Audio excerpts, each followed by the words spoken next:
You are clearly being an opportunist here. अपने तो support करने के लिए होते हैं अरोड़ा साहब, फायदा उठाने के लिए नहीं।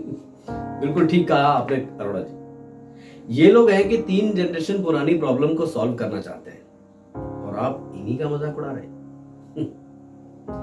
पार्टीशन से पहले की प्रॉपर्टी को चिराग और डिसीज के दादाजी ने खरीदा था। राकेश अरोड़ा।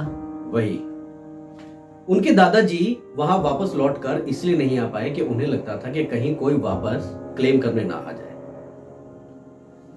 मगर अब तो 70 साल हो गए इंडिपेंडेंस को, और अब तो उस पार से इस पार कोई आने से रहा। तो मेरी आपसे दरख्वास्त है जज साहब कि इस बात का फैसला इन दोनों के बीच, यानी कि चिराग और डिसीज की बेटी के बीच में, राकेश अरोड़ा। हाँ मतलब वही, इन दोनों पार्टियों के बीच में उस पैसे को बराबरी से बांट दिया जाए। इसमें गलत क्या है? पैसों की आपको क्या कमी मेहता साहब? करोड़ों लेकर बैठे हैं आप, एक आधा करोड़ और भी आ जाएगा तो क्या ही फर्क पड़ जाएगा। प्रैक्टिकल प्रॉब्लम के बीच में इमोशनल डिसीजन मत लाइए।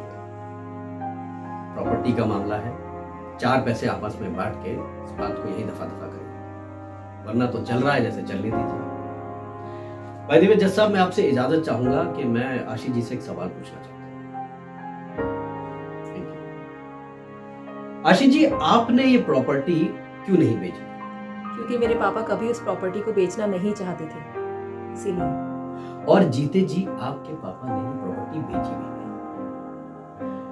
मगर अगर अब आप उस प्रॉपर्टी को बेच भी देंगी तो उन्हें कैसे पता चलेगा आशीष जी?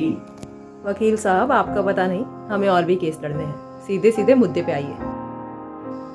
जी, ऑब्जेक्शन तो सालों पुराना है और आप अब बात को उठा रहे हैं पहली बार, और वो भी आशी के पेरेंट्स की डेथ के बाद। You are clearly being an opportunist here. Arora साहब, अपने तो सपोर्ट करने के लिए होते हैं, फायदा उठाने के लिए नहीं। मतलब दोनों पार्टीज के बीच वो पैसा बराबरी से बांट दिया जाए, क्या गलत है इसमें? आपको क्या फर्क पड़ता है? आप तो करोड़ों में बैठे हैं। अगर 1 आध करोड़ रुपया और आ भी जाए, क्या फर्क पड़ता है आपको?